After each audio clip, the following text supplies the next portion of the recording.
In 1984, a frantic fervor was rekindled by the Philadelphia Eagles.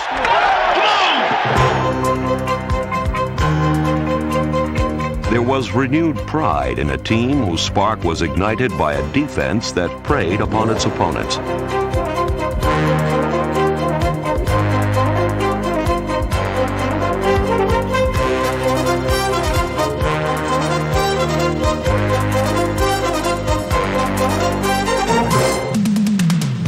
While they dazed them on defense, the Eagles were often dazzling with their passing offense.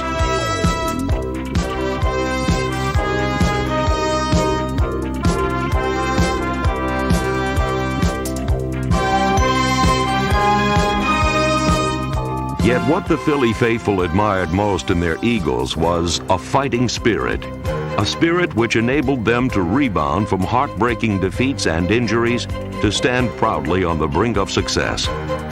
That fighting spirit defined the Eagles' identity in 1984. And throughout the season, they carved a reputation as the team that battled back.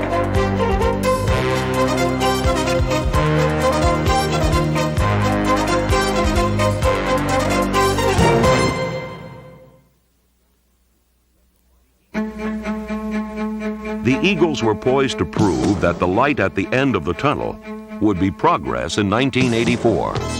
But that progress was impeded by a bitter one-point loss to the New York Giants on opening day.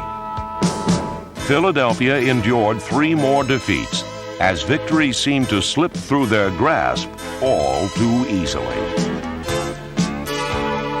Following a 20-0 setback at the hands of the Redskins, the 1-4 Eagles' hopes for a bright future seemed dim. A lot of teams, a lot of people, a lot of magazines wrote us off, but they weren't the ones that were on the field, and they weren't the ones that were going through the hard times with us. And we decided to start looking at ourselves individually and what we could do to help the team. And I think we pulled it all together when Coach Campbell said, hey, we're better than what our record shows. He's like a father figure to a lot of the guys, and this being his second year as a coach, everybody wanted to do well, especially coming from a defensive coordinator. And I think that was the pride of the defense right there. Pride helped the Eagles overcome their sluggish start as the defense became the catalyst for the team's resurgence. Against Buffalo in Week 5, the Eagles served notice that they were a team to be reckoned with.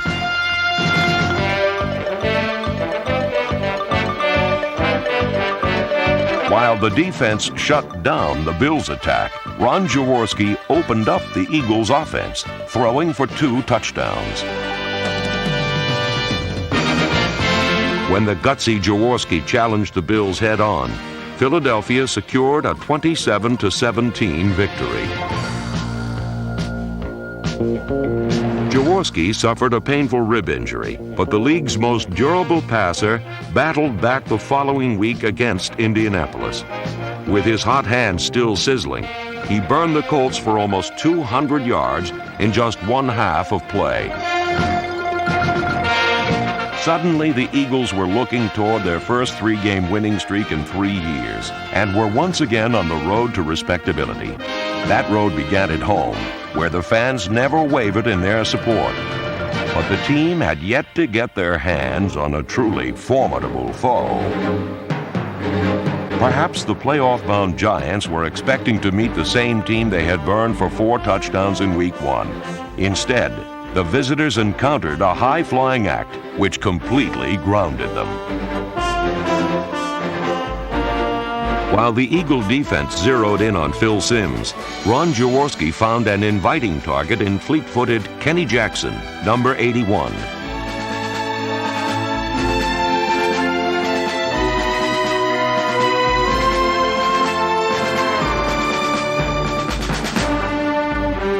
The team's #1 draft pick flashed his game-breaking potential as he left defenders in the dust on an 83-yard score.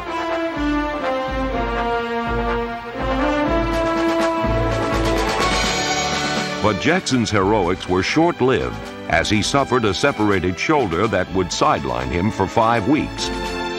Once again, the Birds bounced back with capable replacements: Vito Cab, Greg Garrity, number 85 Melvin Hoover, and Tony Woodruff, number 83. It's going to throw over the middle, completes the pass, running in for a touchdown is Tony Woodruff.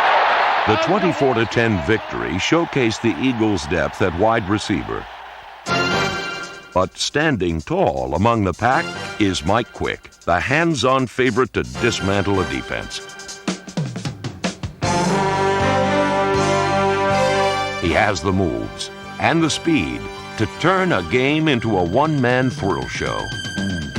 Mike is very fast. Mike is very quick. Mike is very physical. He really has no weakness in his game. Some guys won't go across the middle. Some guys won't block on running plays. Some guys, just don't have the speed to get by people. They run precision routes. Mike can really do it all. Mike just has that innate ability to do something instinctively, to go after the football. He can really ignite a whole football team. The man they call Quick Six exploded for a 90-yard touchdown en route to another 1,000-yard receiving season and a second ticket to the Pro Bowl. Recognition that this Eagle stands tall at the height of his game.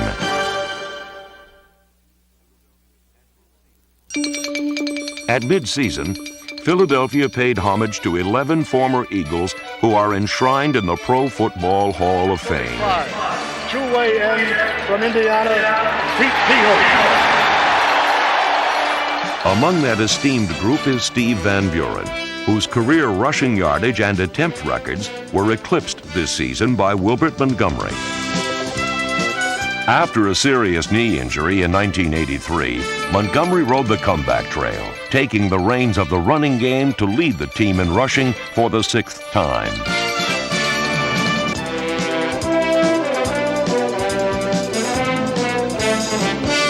Number 31 also displayed his open field explosiveness while recording a personal high 60 receptions.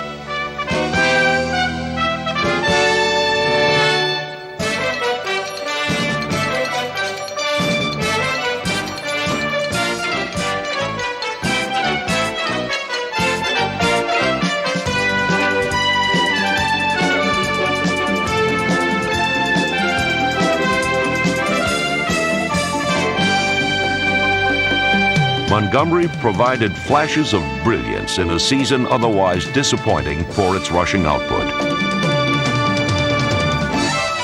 The give to Montgomery, off left tackle to the 5, 4, 3, 2, 1, touchdown Montgomery!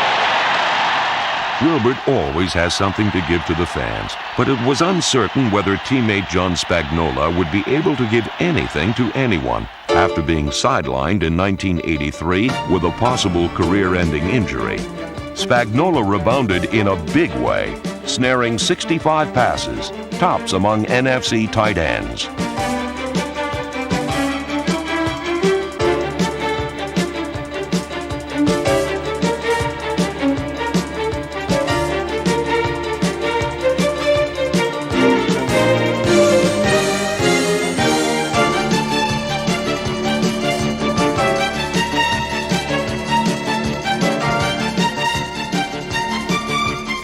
Spagnola's drive made him the Eagles' MVP on the field. His compassion makes him an MVP off it. Hey! Just a few years ago, these kids found out they had leukemia and that there was no cure. Today, they are living proof that this disease can be beaten. Thanks to your support of Eagles Fly for Leukemia, more kids are winning against cancer than ever. Spagnola is a pillar of the community, just as he is a source of support for both the young and the old on the Eagles. One nice thing is when you have new people, that they show enthusiasm that is raw and really untarnished in any way whatsoever. And I think the older guys help the younger guys out, and the younger guys are very enthusiastic, and it's really provided a very healthy chemistry on our team. For most 12th round draft choices, it is a long and lonely road to even making the team. But Paul McFadden's travels took him all the way to NFC Rookie of the Year. He led the league in field goals and rewrote the Eagle record books for points scored in a season. His may be a Cinderella story, but his teammates liken him more to the Man of Steel. Paul McFadden is probably like a Superman of our team. the Clark Kent of all players on the team. You look at him, you say, this man plays professional football, but he's probably the best kicker in the league. He came in and just tore it up. A couple times things went wrong here and there, but not too many times. We had it blocked against Miami. He still held together, and Ron Jaworski helped him a lot of times, and that just shows we'll just help out the younger player, and younger players will come back and help our team.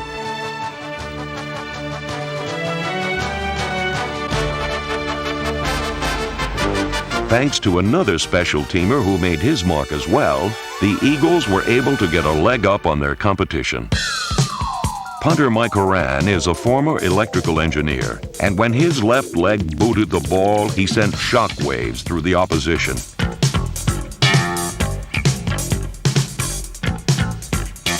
His towering punts were often too hot to handle, and when a return man did get his hands on one, he paid dearly, thanks to the excellent coverage afforded by players such as Michael Haddix and special teams captain Major Everett.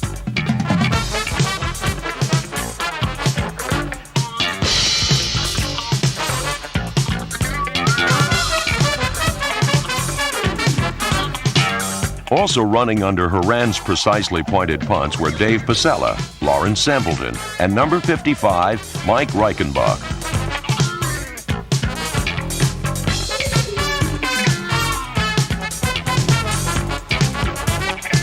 Ever on the lookout for an innovative edge, the Eagles often took the opportunity to juggle their players and add some fancy footwork to their special teams repertoire. Their handiwork wasn't bad either, as they deflected 3 punts.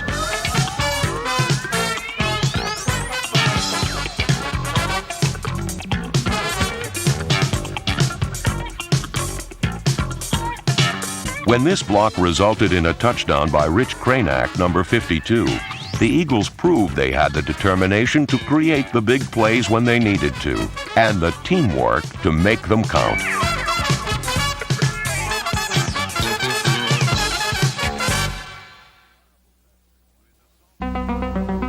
With a solid, reliable veteran like Ron Jaworski at the helm, the Eagles sail smoothly as a one-quarterback team.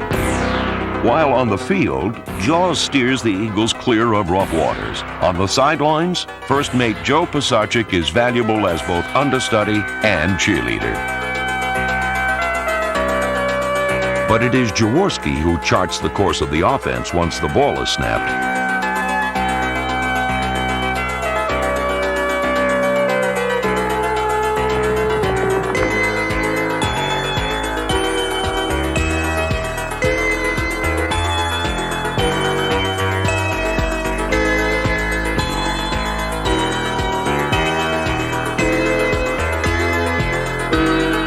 His rifle arm shot his career passing totals over the 20,000-yard mark in 1984.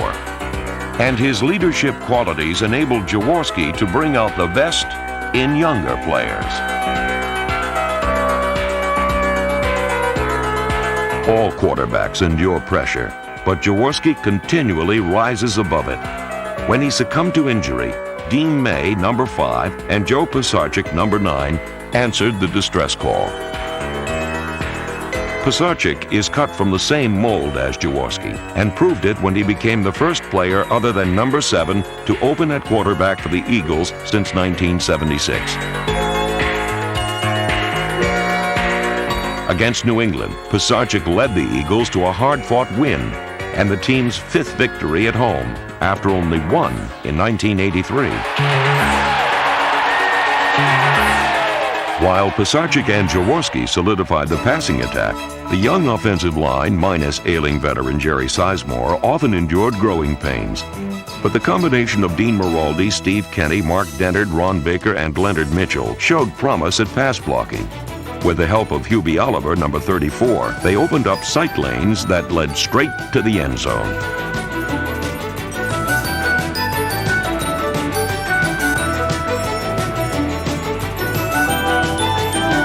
While Oliver was solid as a blocker, he was bruising at fullback. The ground attack struggled for much of the season, But Mike Williams, Andre Hardy, and Michael Haddock's number 26 pointed to future development when the Eagles pounded Miami for 177 rushing yards.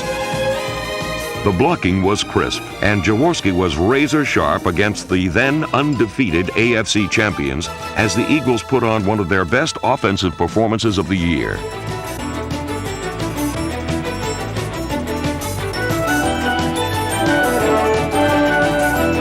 Jaworski brought his team to the brink of an upset, but the Eagles suffered a bitter one-point loss. They had passed a crucial test of character, but a sterner test was still to come. When Ron Jaworski went down with a broken leg, the team battled back from its greatest adversity, and there is every reason to believe he will return healthy next season, thanks to the miracle workers in the Eagles training room. I can feel it working. I can feel it. I'm healed. Whoa! Hey, defense, listen up now. Keep the damn pressure on them. Keep the heat coming. Don't let that 7 get to you. The real miracles of the 1984 season were worked by Marion Campbell and his hustling, stifling defense. All right, keep at it now. Keep going.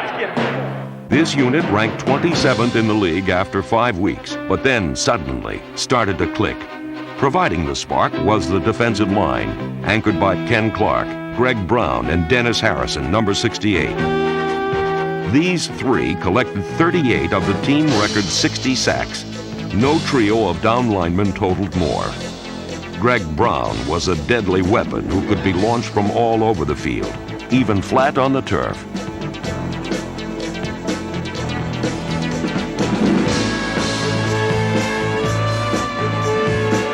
Defensive MVP Ken Clark consistently broke through double coverage to ravage quarterbacks.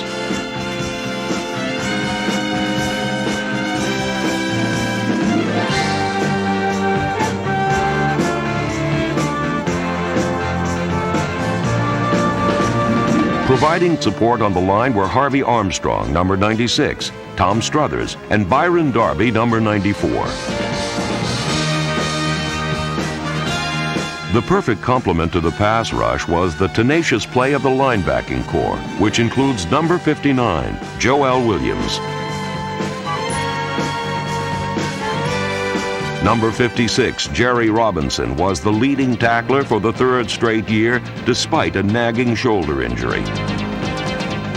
While he bottled up both blocker and running back on the inside, Jody Schultz and Reggie Wilkes, number 51, dished out the punishment from the outside.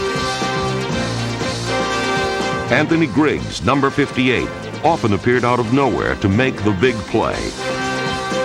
Greater pressure up front and tighter pass coverage in the secondary produced a menacing mix. Herman Edwards moved into second place on the Eagles' list for career interceptions. Bernard Wilson, Roynell Young, and Elbert Fowles turned passing games topsy-turvy, while Wes Hopkins and number 24 Ray Ellis, the team leader in interceptions, were a terrifying tandem at safety. Hitman Hopkins, number 48, could hurt an opponent with a sack or a steal.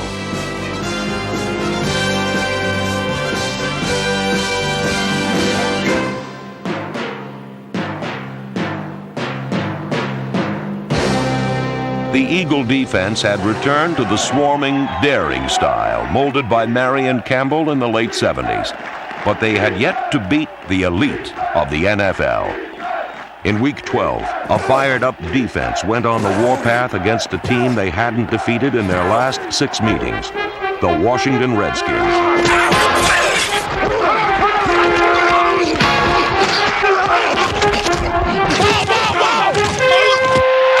They pillaged the Redskins for 6 turnovers and limited them to their lowest point total since 1982.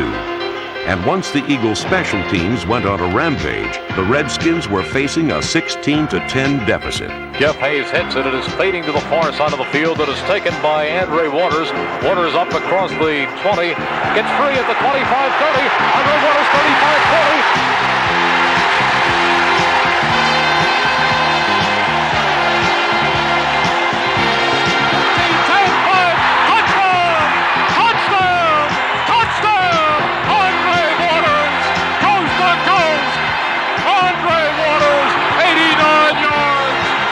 Warriors' return appeared to end the drought against Washington, but with the Redskins threatening on the final drive, the defense delivered the decisive blow.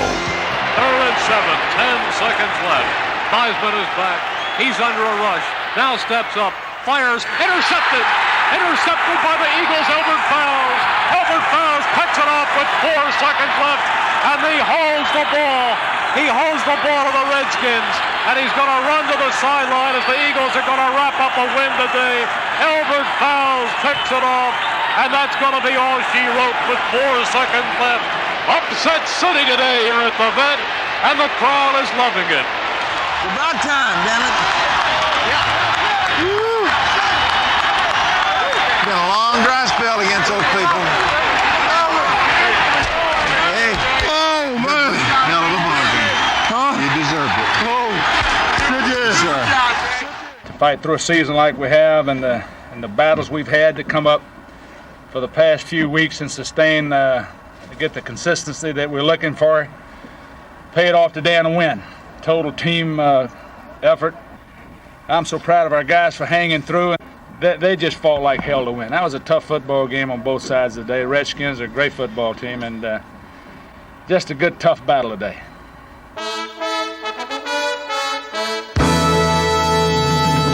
In 1984, the Philadelphia Eagles survived a rocky takeoff and embarked on a journey that may soon have them soaring to greater heights.